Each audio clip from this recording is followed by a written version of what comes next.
What's going on, everybody? We're back. It's a Sooners Illustrated podcast, episode 41 on this Monday, December 11th, 2023. Josh Callaway, James D. Jackson, Tom Green with you on a Monday. You know, for the casual person who's not a big sports fan, they might say you do a college football heavy podcast on Friday. You turn around and do another one on Monday because we had the shift around schedule last week. The team didn't play. How much do you have to talk about? Turns out a lot. A lot has happened since Friday's show, the last time we got to talk to you guys. So we're going to break it down. Guys are in the portal. Guys are coming back to school. Guys are going to the draft. Basketball keeps winning. We'll break it all down for you here on the Sooners Illustrated podcast. But gentlemen, I think we have to start with the biggest news that happened for Oklahoma over the last 72 hours or so. That's Billy Bowman coming back to school. Billy Bowman announced Friday night. You know, we speculated on Friday's podcast when Danny Stutsman had reportedly made a decision, although we still haven't heard anything from him. Got some cryptic stuff from him, which we'll talk about in just a second. We speculated on Friday's show, what would Billy Bowman decide to do if Stutsman does in fact go? Well, Billy Bowman Friday night dropped it out there, put it out in the ether on Friday evening. I'm coming back to school. I'm going to play in the SEC next season. I mean, obviously, guys, right? It's a huge boost. We talked about it last week. He and Stutsman are kind of the guys on this defense. You get at least one of them, and who knows, maybe both back, but at least you're getting one of them, a guy who could be an All-American type of player for you. Certainly an NFL player when he wants to. He could do that now if he wanted, but he's going to wait a year. I mean, put it into context for us, guys. Huge boost for Oklahoma going into the SEC to have Billy Bowman back leading that secondary. Yeah, I mean, it's huge because it solidifies the back end of that defense. Mm-hmm. Obviously, they're losing Reggie Pearson, they're losing Key Lawrence, but to bring back Billy Bowman, who led the Big 12 and was second nationally with 6 interceptions, led the country with 3 pick sixes, to have him come back along with guys like Robert Spears Jennings and Peyton Bowen, and then you have the younger guys behind all of them. The guys that didn't really play much this year, the guys that are coming in with the 2024 class. I mean, it just solidifies the back end of that defense in a, monumental way, really, because Billy Bowman, even though he was not a finalist for the Thorpe Award, he was one of the top safeties in the country this season, hands down. So yeah, you can't even put a value on how huge this is for Oklahoma's defense going into that first year in the SEC. Yeah, definitely. I mean, outside of Danny Stutsman, this is probably one of the biggest news OU is going to get. I mean, this when it dropped, it was a major thing for OU to get him in. As we said on the last podcast, he's probably just negotiating right now. I mean, he hadn't announced yet, and we kind of feel the same way about Danny Stutsman in this moment in time as well. I don't know. There's no reason really to wait this long if that's not the case. I mean, if you're going to go off, it's time to go off and start getting your training and everything together. If you're not doing that, then I mean, it's no reason to wait. So it made perfect sense that it took so long. It means he was in negotiations and things like that were happening behind the scenes.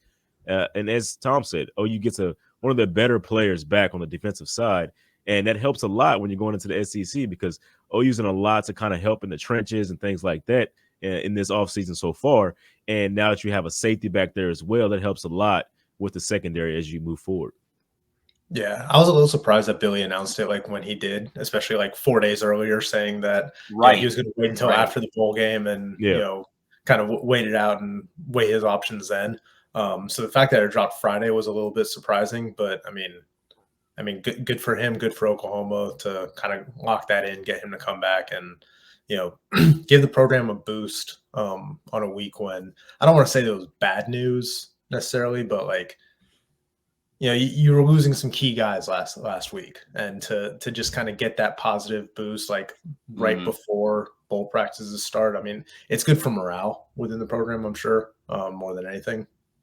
But it also helps with recruiting and things like that in the transfer portal. You got a guy like that to announce he's coming back.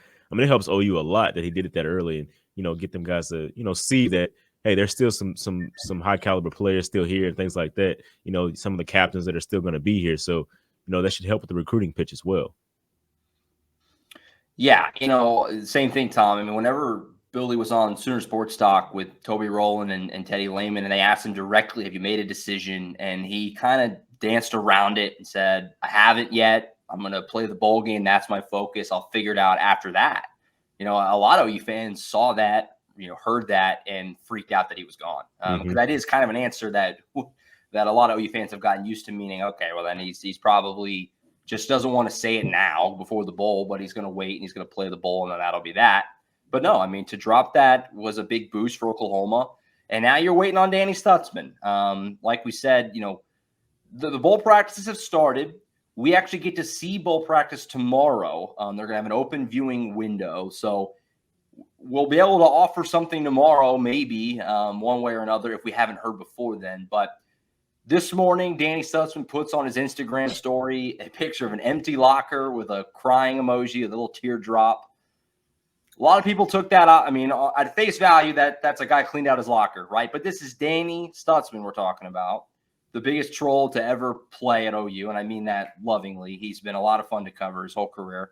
It means nothing to me. If anything, it implies it's more likely that he may be coming back, because that would just be very on brand for him.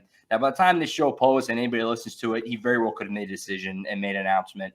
So that this all may not age very well, obviously, but we're keeping an eye on it. He hasn't said anything one way or another. Obviously, the report was out there last week that he had told Venables that he was going to go. I don't dispute the reporting, but he maybe has second-guessed it since then. He hasn't said anything, obviously, and we're still waiting. So we'll see, obviously, guys. Any thoughts on Stutsman Gate? We feel like we've had Stutsman conspiracy theories all season long, different ones that we could talk about, going back to the tattoo and whatever else. But here we are again. Tom had a great breakdown of that tattoo. Yeah. My fun conspiracy theory is that he's waiting for his SEC logo tattoo to heal so he can just post that. No, but I mean, we'll see. I mean, I think tomorrow when we're out there at practice, we'll have a little bit better understanding one way or the other, at least whether he's going to play in the bowl game, whether he's out there.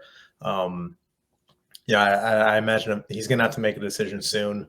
Obviously, he doesn't have a timeline on it. The deadline for underclassmen to declare, I think, is like January 15th. So he's got a month, but I wouldn't expect him to wait that long. It would be incredibly funny if he did wait that long. But I mean, Oklahoma, they have to figure out some things with their roster and their personnel, and whether they're preparing for being without him next season, and they need to add another linebacker to that room to get some more experience. We know they talked to some guys, missed out on Chris Paul Jr. From Arkansas, who committed to Ole Miss. But they're going to need to figure out what their personnel situation is going to be in that room, even though they're bringing back guys like Kip Lewis, Jaron Canick, Toby McKenzie, Lewis Carter. They have bodies there, but with the transfer portal and how quickly everything moves, you'd imagine that if Danny was going to the NFL and telling them that he was going to go, that they would be prioritizing trying to add some more depth to that linebacker room. We have a breaking update to Danny Stutsman conspiracy gate. Jaron Canick has tweeted a video of Arizona State locker room. I don't know what the video is, but the Arizona State locker room, and he typed on Danny Stutsman's name above a locker in the Arizona State locker. Obviously, it's another troll move, but boy, if that doesn't imply the way this is probably trending. Here we go. This is it. This is these two guys. What these two guys live for. Okay, so that video is actually. What is the video? Yeah. So the video is actually from 2 years ago when Jaden Daniels left the team, and one of his old teammates was taking an Instagram live video of the rest of the team rating his locker and calling him a quitter. And he said he sucks anyway in the video, which is hilarious. Now Jaden Daniels is the Heisman winner.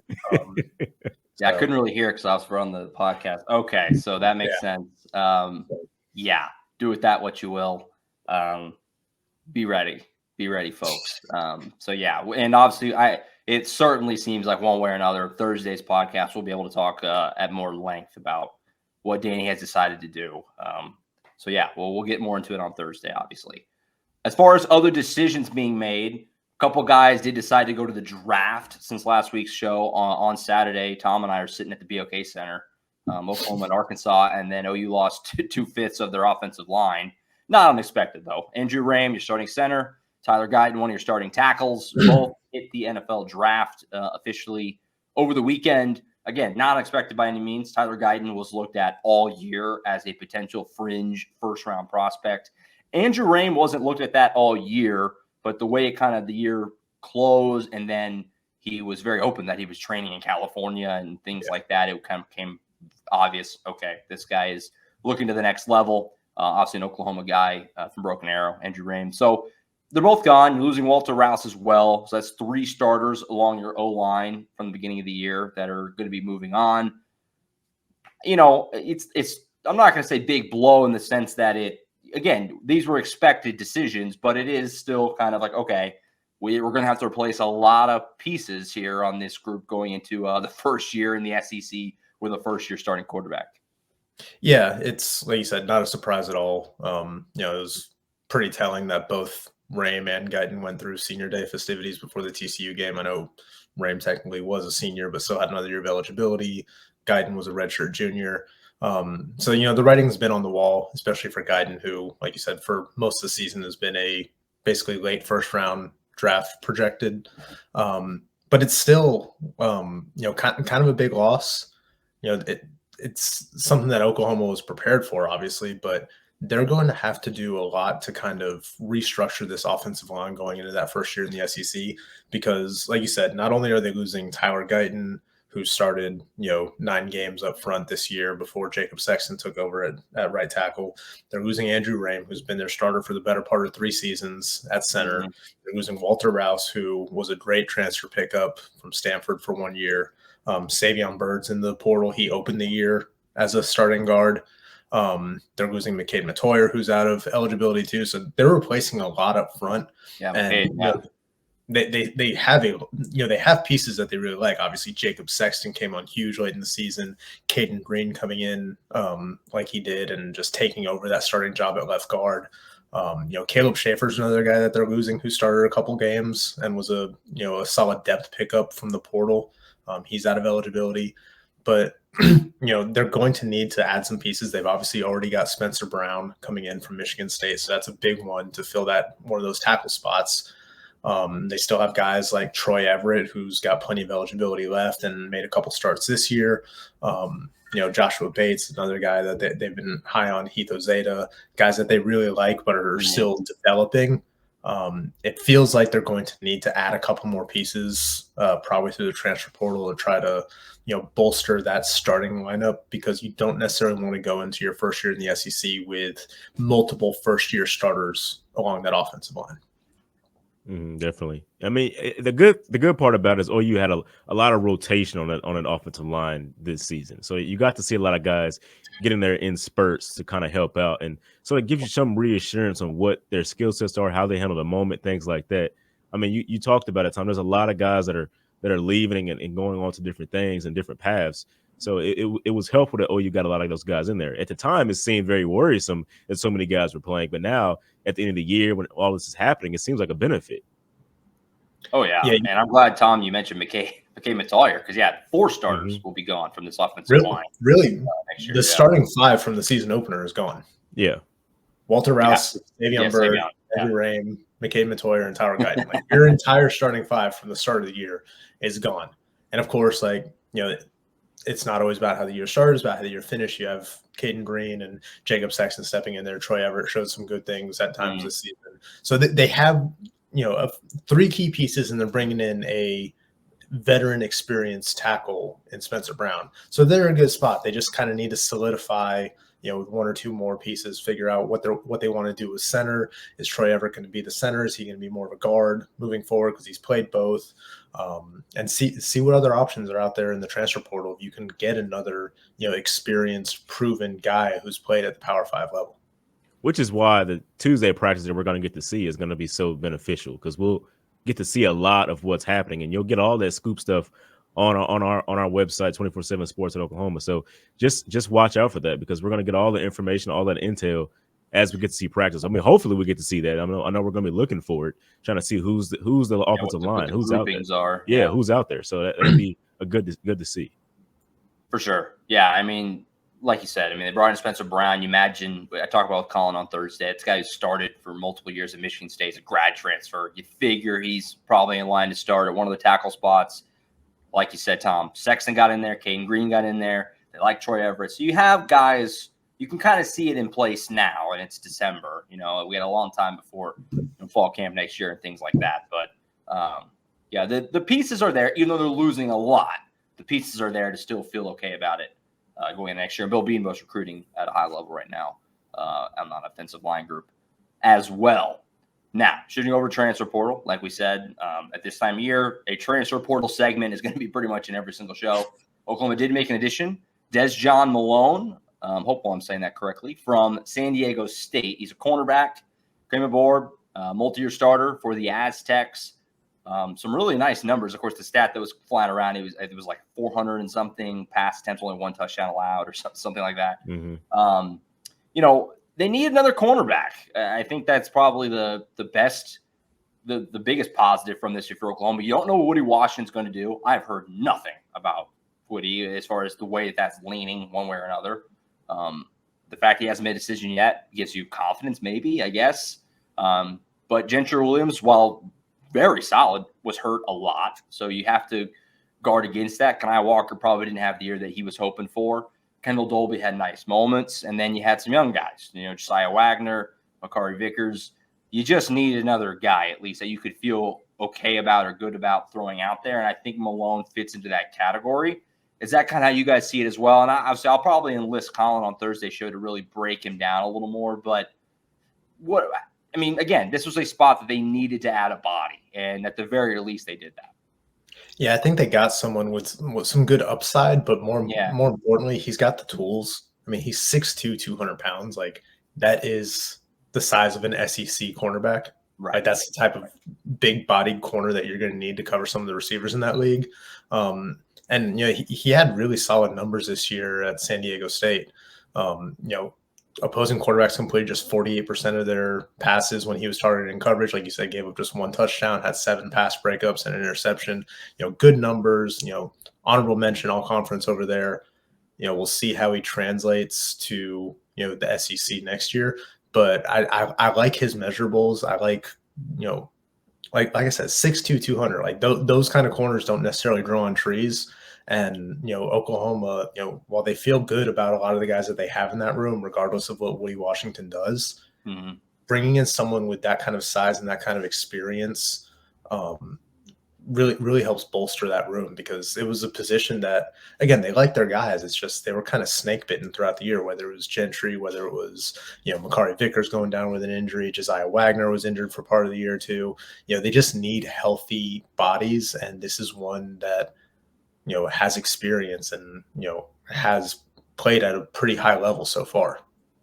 It makes a ton of sense. It makes a ton of sense. As Tom said, size and experience from a guy like that is what really helps out, because if Woody Washington, doesn't come back and things like that happen, I mean, he would be one of your older guys. I mean, a lot of the guys that OU has right now in the cornerback position are younger. I mean, they're the guys, that got a few games of playing time so far this season. So it would help out a lot to have somebody with that experience to come in. And as we said, the size, it makes a big difference. I mean, it seems like we're long past, Josh, those cornerbacks that we've seen at OU where they're very smaller type of guys. OU seems like they're trying to put on longer, lengthier guys out there.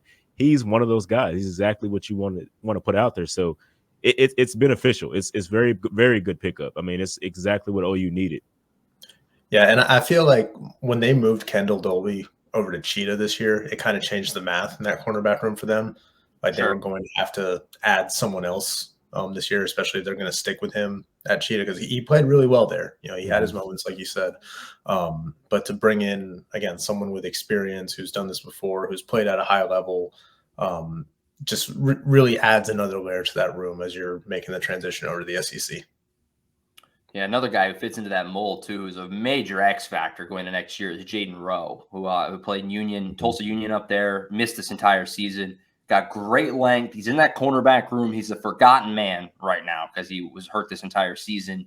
So they got some length, they got some options, and I tweeted the other day, the number of guys in the safety room with Billy Bowman coming back is outrageous. So you feel like maybe there's a chance that 1 or 2 of those guys could get moved if they felt it necessary. So we'll see, a lot to be sorted out over the course of the spring and obviously fall camp next year and things like that. But between the cornerback room and the safety room, a lot of options. There's a lot of guys in there, and it'll be very competitive, for playing time whenever we get there. Which is not something you expected before the season, at least when you thought you'd be at this point, because you thought the linebackers, would still be one of the better units. I mean, looking at it now, it's like, man, if Danny Stutsman does so happen to leave, that's something OU has to address. I mean, especially going into the SEC. I think the defensive line has improved as well, especially with the classes they're bringing in the 24. So the linebackers were really OU's going to go after. And as a linebacker coach and Coach Brent Venables, I mean, that's not something you expected, I guess, going into the season.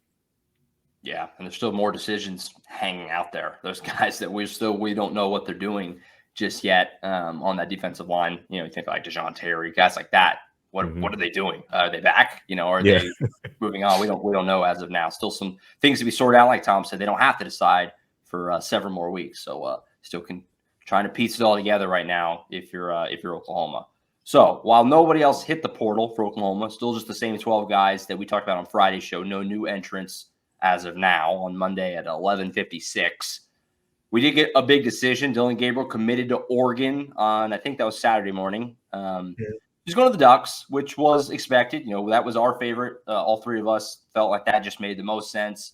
And that was the prevailing thought from most people, you know, looking at this just in terms of he's going to get money out there. He has a chance to win. You look what they did for Bo Nix. It just, the Marcus Mariota connection, it made a ton of sense from every single angle. But obviously, this means officially 100% officially with 99%, but now it's 100%. It's the Jackson Arnold era in Norman. Dillon Gabriel is gone. Arnold has taken over. You guys might have seen OU football tweet out some practice photos. The first photo was Arnold getting ready to, unload on a pass. It's his show now, and we're going to get to see him in the Alamo Bowl here in a few weeks make his first career start. Something that we hadn't really talked about too much, and I wanted to bring it up to you guys because I meant to kind of talk about it on Friday's show, but the show went long. It got away from me a little bit. But Brent Venables in the Zoom talked about that Dillon Gabriel was welcome to come back, which was kind of interesting the way he worded it. He could have stayed and competed is how he termed it. Not he could have stayed and been the guy. He could have stayed and competed for the job next year with Jackson Arnold. Just this whole dynamic, and it's a bit of a gamble, right, for Oklahoma here. I mean, I think Jackson Arnold's going to be great. Most people do. I mean, that's not a hot take. He's a 5-star Elite 11 Gatorade Player of the Year in high school. But it's a bit of a gamble in that you kind of nudged Gabriel out the door a little bit. Obviously, Venables said he could have came back if he wanted. He thought he was going to go to the NFL after this year. There's a lot of interesting stuff he mentioned in that press conference. And now it's Arnold's show. So it's going to be fascinating to see how this all plays out next year. Dillon Gabriel has a Heisman-level year at Oregon. It's going to be kind of painful to watch if you're Oklahoma, right? I mean, this is an interesting dynamic that is kind of hard to compare to anything because there's no hard feelings. I mean, you've seen the OU football account tweeting out, and Dillon Gabriel said nothing but love for OU, and Bob Stoops and Brent Venables, they've all tweeted at Gabriel. It's a very weird dynamic and situation that I don't have really anything else to compare it to, at least in OU recently. It's going to be fun and interesting to see how it all shakes out. Yeah, I think everybody, Dillon included, the coaching staff, thought this was really going to be his last year in college. He wanted to go to the NFL. I think when he did not get an invite to the Senior Bowl, that kind of changed the equation. Kind of made him realize, okay, maybe I need to take advantage of this 6th year. Maybe I need to, try to show that I can do something more, outside of a Jeff Levy offense, outside of what Oklahoma's doing, and also just financially to be able to cash in on the NIL opportunities that would come with being a, high-profile, proven college quarterback, in the transfer portal, to be able to get that opportunity to go elsewhere and showcase his ability. I think it's, I don't think anybody's arguing that it wasn't the best decision for him to make. I just think that, like Brendan said, coming into the season, they all thought that he'd be off to the NFL chasing a pro career after this year. And that was always kind of, the understanding. But to not get invited to the Senior Bowl, which, takes a lot of quarterbacks, it's a, high profile type of all-star game that, every NFL team has scouts there. It's a week-long thing. You get to sit down with NFL teams, talk to them. I don't want to necessarily say he was snubbed from it, but to not get an invite is a little bit eye-opening for him and made him probably reconsider everything. And, I think he did not want to, put There it is. Danny Stutsman, breaking news. Yeah, breaking news. Not leaving. I was just saying before we start recording, this might happen during the podcast.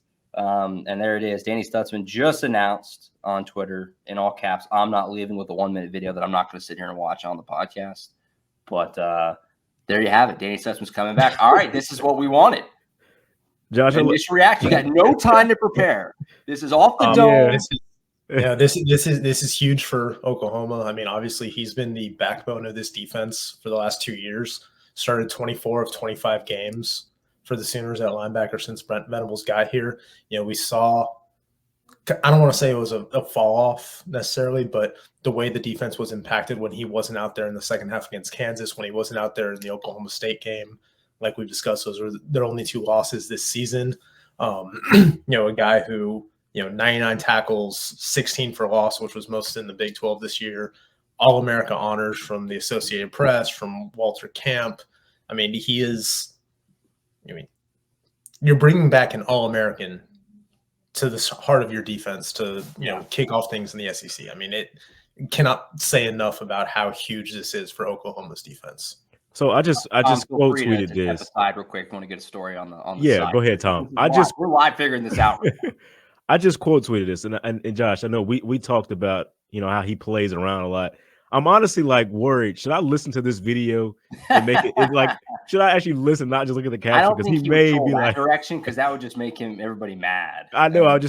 You get that. Okay, I don't know, but I'm just gonna. All right, people see this. People are gonna see this live. This is me. I did not listen to the video when I tweeted my tweet. I looked at the caption and I'm going off of assumptions. This is pretty fun stuff, but.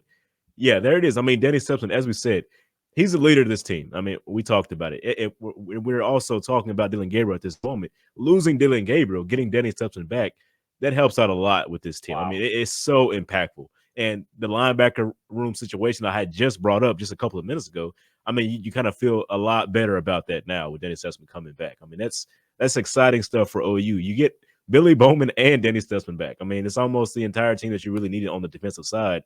With everybody that you already have, you get the transfer in. Now this looks like a very, very good, solid defense, especially in the SEC. Not only with the classes coming, and David Stone, Jaden Jackson, those guys like that. This defense looks really, really good. I mean, it's exactly where you need to be. And now OU has Jackson Arnold, their 5-star quarterback, to go along with it. I mean, I'm trying to bridge into what we were already talking about as well with Dillon Gabriel. Yeah. I mean. It's obviously massive. I mean, I don't, everybody understands that. I mean, I did the Essential 11 series, you guys remember, back in the summer. I ranked the top 11 most important players for Oklahoma going into this year. Number 1 was Danny Stutsman, and I'll probably do it again next summer, and he'll probably be number 1 again, either him or Arnold. Danny Stutsman missed 2 games this year, and that's the 2 games Oklahoma lost. He is both the best player on the team, or, this year was the best player on the team.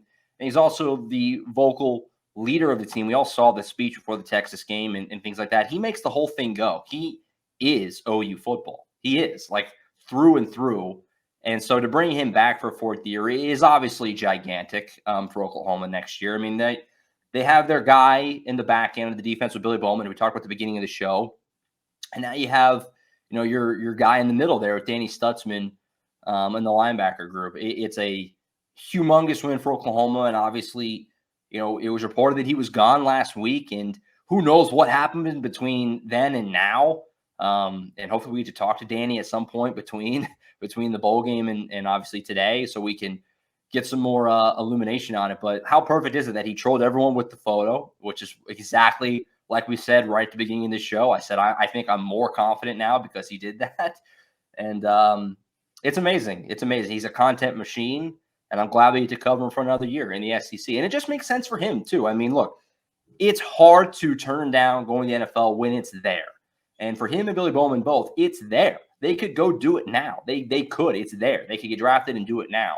But to come back to school and to play in the SEC another year, that's going to have a chance to significantly help your draft stock and boost you way up the boards.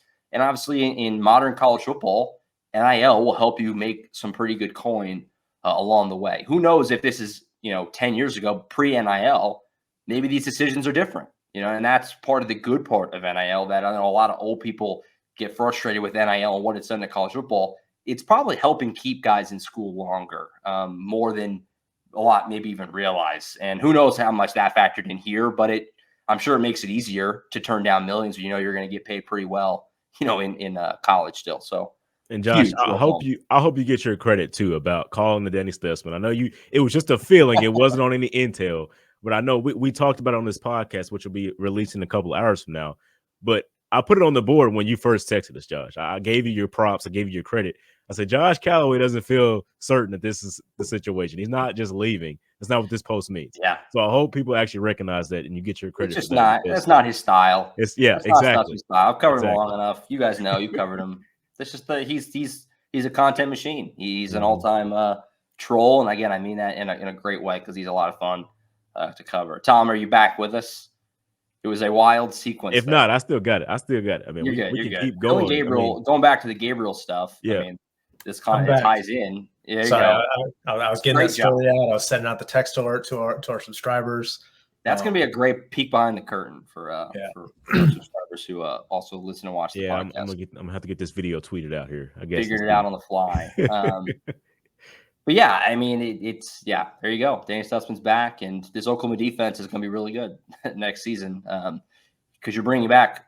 Obviously, we're still waiting on Woody Washington. Obviously, we just talked about it a little bit ago, but you're bringing back a lot of key pieces on this defense, and you're bringing in key pieces, obviously, as well on the defensive line and the recruiting side of it. And it's going to be a fun team to watch next year. I'm pumped to see how this defense improves with these guys back. Yeah, I mean, yeah. Like I said, can't say enough about how important, not just bringing back Billy Bowman now, but bringing back Danny Stutsman to that defense. These two guys were each of the last two seasons your best two defensive players. And like I said, Danny Stutsman, All-American season this year. Billy Bowman, probably just on the fringe of being that caliber of safety nationally. Still probably in the top 10 nationwide. Just what he did, but it's huge, invaluable experience and talent that they're bringing with them over to the SEC now. And I'll tie it back into what we were talking about before Danny rudely interrupted. It's both between Danny and Billy. It's a show of faith of Jackson. Jackson Arnold and this team next year. I mean, we're speculating. We're just throwing stuff out there. We're talking about on a podcast, but. It probably sweetens the pot for Danny to come back if he feels confident in the team, next year and what they could possibly accomplish. You know what I mean? If you feel like this kid is probably not it, we're going to lose a bunch of games. That maybe nudges you out the door a little bit more. So yeah, Jackson's the guy. Like we said, he's going to start the Alamo Bowl. Dylan Gabriel's off to Oregon. It's going to be fascinating to see how this all shakes out.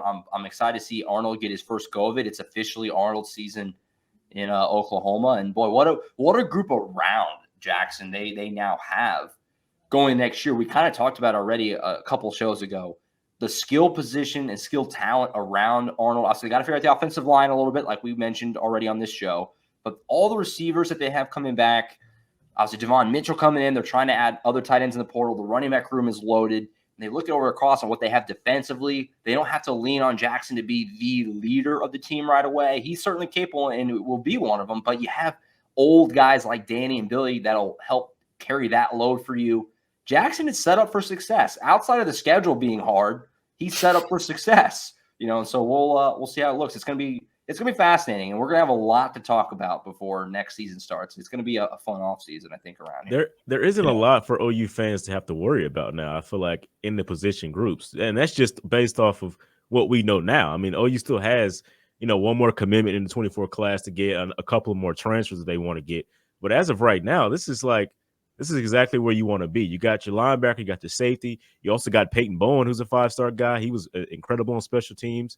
I mean, you got your cornerbacks now. I mean, your quarterbacks are there. I mean, it just looks really good on the defensive side. And on the offense, everything is there. No one running back coming in, your 5-star quarterback. I guess the offensive line is the one worry. And I know Tom's going to be looking a lot more into that and figuring out what that situation is tomorrow when we get to practice. But it seems like a really good situation right now overall for the Sooners.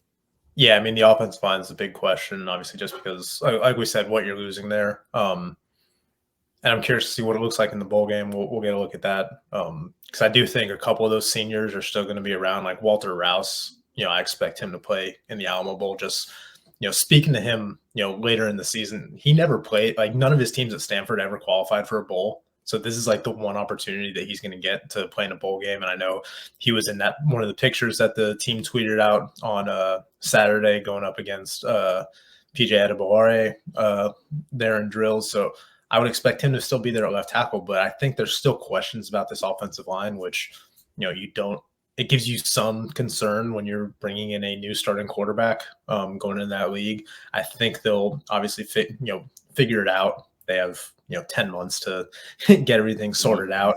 Bill Beatonbow obviously has a great track record of developing guys along the line. So I think they're going to be in good situation. Still got to figure out exactly what they're going to do at tight end. Devon Mitchell, very talented guy coming in, but they are going to look to add, someone with more experience there through the transfer portal. We know they've talked to a bunch of guys there already. But yeah, you like the pieces around, especially, those skill positions, the wide receivers, the running backs. You like what Jackson Arnold has to work with, and the defense should take another step forward.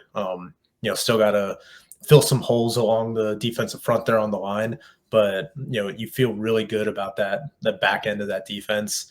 And just going back to Billy Bowman and Danny Stutsman, not only is it kind of a vote of confidence in them and believing what this team can do next year, but I think a season playing in the SEC is going to do a whole lot for their draft stock. Obviously they put up really good in the Big 12, but to be able to do that in the SEC is just I think going to be a little bit of different animal, just because you look at how the SEC has kind of dominated the NFL draft over the last decade or so. If they can kind of replicate that success, their stock's only going to continue to rise. The one thing that, and obviously Oklahoma's not going to care about this, and OU fans shouldn't care that much either, but because the trade-off is obviously more than worth it. But Oklahoma has got the longest streak of any program, Alabama, LSU, anybody, of having at least 4 players drafted in the NFL draft, 16 years in a row. Danny and Billy would have got drafted, so that streak is in some peril. Guyton would have got drafted. Well, he's going to. He's going to draft. I'm saying, but I thought you were doing the numbers. My bad. Okay, yeah. You would have had Danny and Billy definitely. So now you have, doing some math here, Guyton probably, Raym. Rouse and Raym might be later round type guys. Mike, depending on Woody's decision. So again, the trade-off is more than worth it, but that's always been kind of a recruiting thing that Oklahoma's had. Yeah. Longest streak of at least 4 players drafted. Danny and Billy putting that streak in some peril, but they're fine with it. What a win for Oklahoma to get both those guys back. Huge, and a lot to digest with that as we move forward here. So, all right. That show got thrown into haywire there. We will close here with a little bit of basketball, some other breaking news. Hold on, let me throw one more thing in there before we get to basketball. Sure. So now that you know what you know now, and you see what players are back, where are the expectations? I know it's early, but where are the expectations now for this team in the SEC? Do you feel? I mean, you obviously feel a lot better than you did before, right? I mean, that's got to be what you're thinking now. Yeah, I mean, I still think, and Tom, you can say I'm an idiot or not, I guess, but I think that it's going to be status quo or improved at almost every position across the board. It's really just a question of O-line, like we said. But everywhere else, it's at least going to be the same and probably better at most positions, because you're keeping a lot of key pieces and you're upgrading at some key pieces. That's how I see it. I mean, I think personnel-wise, the team's in good shape. Yeah. I think that expectations are going to need to be shifted a little bit, not only with the move to the SEC, but with, the way the college football playoff is expanded to 12 teams. I don't necessarily think, it's really early. I don't know what everybody else's roster is going to look like next season. We'll find out Wednesday what the schedule actually looks like in terms of dates. Mm-hmm. But, expecting a 10-win season out of the gate in the SEC is going to be difficult. But also, again, it's about how the math kind of shifts. 12-team playoff, if you go, 9-3, but you beat some of the better teams on your schedule, you're going to be in position to compete for a playoff spot. So I think the perspective on everything is going to change this offseason, and just how what's viewed as a successful season compared to what's viewed as a disappointing season. But I think we'll obviously see a lot more and have a lot better idea of how things should be expected next season, after spring practice, when we get into the summer months, and kind of get a better idea of what everybody else's roster is looking like compared to Oklahoma's. What I'm thinking is Oklahoma has, they typically have a winning record against SEC teams. I mean, that's the fact that it is right now. And I think before the season, it was more like you need to get better in the trenches. You need to get better on the defensive line and offensive line, things like that, because that's really what separates the SEC from the Big 12. Because in the Big 12, you see a lot of high caliber athletes, especially on the outside with those receivers and those quarterbacks, running backs. The skilled player positions have always been top notch in the Big 12. That's why you see so many, high scoring games over the past couple of years. In the trenches is where I think the shift needed to happen. And I think OU's heading in that direction as of right now. So, I mean, I'm not saying they're all the way up there yet, but I do think with the expansion of the playoff, with everything that's happening there, OU should expect to be in the running for that at least this season. With everything that we know now, and if everybody plays up to their standard and everything goes right, I think that's where they'll be. Yeah, I think the line of scrimmage stuff is still kind of up in the air, obviously, because like we discussed on the offensive line, they still got to sort some things out. I still think they need to improve on the defensive front in that regard. And we'll break down the schedule more in the later show this week, I'm sure, after the SEC releases everything. Yeah. But you look at that schedule this year, it is unforgiving.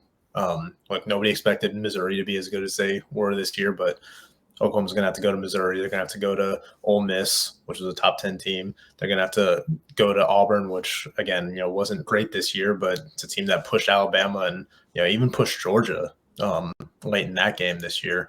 Go to LSU. It's host Tennessee, host Alabama. I mean, that is a unforgiving schedule. And I think there's going to be some growing pains for Jackson Arnold. There's going to be, some transition, I don't want to say issues, but there's going to be some things that Oklahoma's going to have to work out going into his first year in the SEC, because we saw how some of these, and it's not apples to oranges, but we saw how a lot of these new Big 12 teams took their lumps this season. Now, given a lot of them, they were coming up from Group of 5 level, while Oklahoma was going from Power 5 to Power 5. So it's a little bit different, but I do expect there to be some sort of growing pains and, bumps in the road as Oklahoma kind of figures out this new landscape. And these are the teams that you're going to have to play anyway. For OU to be where they want to be, which is national champions and things like that, I mean, these are the teams you got to play anyway when you get to the end of the year. So I think it's just it helps OU out, because now you're playing those guys yearly and you get the recruits that are wanting to be in that league. I mean, we've seen it already. So you just got to get prepared now. I mean, I think you have the tools that you need, and you're going to get eyeballs on you this season, especially. I mean, I talked to Nate Roberts after his state championship win last year. He's a 4-star tight end who just played outstanding in that game. He's like, I'm ready just to see what they do, next year now. I mean, because he's uncommitted. I mean, he wants to see what happens with OU. How are they going to respond to that schedule? How are they going to use the tight end? How are they going to do all those things before he decides what his decision is going to be? So it's tough. You're going to have eyeballs now, and that's the main thing, and one of the main reasons they went over there. Can't wait. Like Tom said, it's a bit of an adjustment of readjustment of expectations, because that schedule is so much more difficult, but also the playoff has expanded. So I think Oklahoma, it's realistic to think that they could be on the fringe of the playoff conversation next year, because 9 wins in this SEC probably gets you there, or you're at least very close. So, I don't think 8 or 9 wins is far-fetched by any means, and that'll put them right in the mix. So it's going to be fun. I'm excited when we get there, and we'll see what else they do in the portal and things like that. But right now, you're feeling pretty good about the pieces you have in place. That's even before they make some more ads and things like that. All right, so we will do a little bit of hoops here on the way out. The show got crazy there in the middle. We'll wrap up. Like I mentioned earlier, Tom and I were at the BOK Center on Saturday. Oklahoma rolled Arkansas. Eric Musselman got ejected again for the second time in 3 years in that game. This team's good. I mean, what can we say? They're 9-0. They just moved up to number 11 in the AP poll. That came out just 15, 20 minutes ago. I mean, guys, how crazy can we get? I mean, the expectations are rising rapidly for this Oklahoma team because they're not just winning, obviously, which they've done nothing but. They're 9-0. They're dominating. I mean, outside of the USC game, which obviously took a last-second shot, they rolled Iowa, they rolled Providence, they rolled Arkansas, and they have looked really good. They passed every test so far. Every time it looks like a team, Arkansas on Saturday was going to go on a run to make it close, they cut it to 6 right at the beginning of the second half. Oklahoma just pushes it right back out. They got really talented players coming off the bench. I mean, Tom, we were there, man. It on Saturday in Tulsa. It feels like this Oklahoma team is absolutely for real, and who knows how far they can go. But right now, if you're an OU fan, just enjoy the ride because it's entertaining basketball to watch, and they are winning a lot. Yeah, they've been really, really impressive. Yeah, on paper, they're two of their best wins. Their best week was that tournament out in San Diego where they beat Iowa and USC in back-to-back games. Those are now 2 quad 2 wins for them. But I think I was a little bit more impressed with how they did this week. Providence, another quad 2 team. Arkansas right now is a quad 3 win for them, but that is a team that has proven success under Eric Musselman. I mean, they've made 3 straight Sweet 16s, back-to-back Elite 8 appearances for them. To handle them the way they did. I mean, they beat Providence by 21 points and just absolutely suffocated them down the stretch. The other day out in Tulsa, 79-70 was the final score, but that was not indicative of just like how thoroughly handled that game. I mean, they pulled away late in the first half with like a 14-2 run to close the half. Arkansas was just like one of its final 7 in the first half. Coming out of halftime, Arkansas makes a little run, scores 6 straight. But then Oklahoma rattles off, 12 unanswered and just like takes the game into their control. And that's when Eric Musselman got ejected. That's when, when he was shown the door, his team's chances were gone too. I mean, they did not, it did not feel like they were threatening to come back in that game. Oklahoma was soundly in control. And man, like we've talked so much about how like just more aesthetically pleasing and up tempo this offense is and how efficient they've been, but their defense has just been so impressive. 70 points was the fewest that Arkansas scored all season. Talked about what they did to Providence in the second half. I think they're like number 12 nationally right now in Ken Palm in adjusted defensive efficiency. They're playing really good defense, and it's creating a lot more opportunities for their offense. Can't say enough about the guard play right now. Javion McCollum, season high 20 points after having 19 against Providence on Tuesday. Los and Ortega have just played lights out throughout the year. And then Sam Godwin, he's just been so steady there at that 5 when he's been healthy. I know he missed that game against Pine Bluff a week or so ago, but just the way he's been able to establish himself as kind of a hustle guy, go crash the boards, get some easy buckets, and just do some of those little things inside that aren't easy to do. He's been great. 100%. And, they play a fun brand of basketball. I mean, they had Arkansas in hell defensively for a lot of that game. I mean, a lot of turnovers again, contested threes late in the shot clock. I mean, they're playing a really high level at both ends of the floor. And obviously we love all the guys they brought in. Jalen Moore's been awesome. Also, Javion McCollum has been great. John Hewley's been really good. But the development of the guys who stayed is just stunning. Not that I didn't think that Ortega Owa could be this, but he looks like a different guy. He's a different guy than he was last year. Tom, I would implore you, if you haven't, to go watch last year. He had a hitch in his jump shot. He was very tentative. That he's so much more comfortable attacking the rim. Sam Godwin is bullying guys down there, and Milo Suzan, who was very good last year, he looks like he's just in complete command at all times right now. And they're playing with confidence, and they're really fun. They are deep. They are 7, 8, 9 guys deep, which is going to help when you get into the meat grinder that is Big 12 play. As you guys are talking, it looks like they're at number 11 now in the AP poll. I think they just dropped. So moved up 8 spots. Already got the story up on the site. But I mean, look, they've been really impressive. And look, I know I wasn't around last year to see how this team looked. I know it was an uglier brand of basketball. It was not fun to watch, but like just talking to people who have been around the program and kind of seen the development, it's just been night and day with Ortega. From everything he just seems more confident out there. Again, like he put in the work this offseason, and it is paying out in droves right now for him, because he has been, Javion McCollum's gotten a lot of the attention, especially the last couple of weeks with how he's performed, but Ortega has been probably their most consistent player across the board through these first 6 weeks. Also, they all have that dog in them. They got many technicals on Saturday, but I liked it. It was kind of fun. It was a spicy game. Obviously, Musselman got ejected, like I said. These guys talk on the court. I'm down there on the baseline shooting highlights. These guys talk. But I like it. It's fun, and Ortega always getting into it. Rivaldo Suarez is getting into it. John Hughley's getting into it. It's a fun team to watch, and they have a little bit of a break here. They don't play again until Saturday.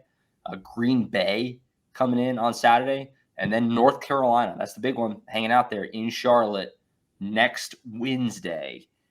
If you win that, you should go undefeated in non-conference, and yes.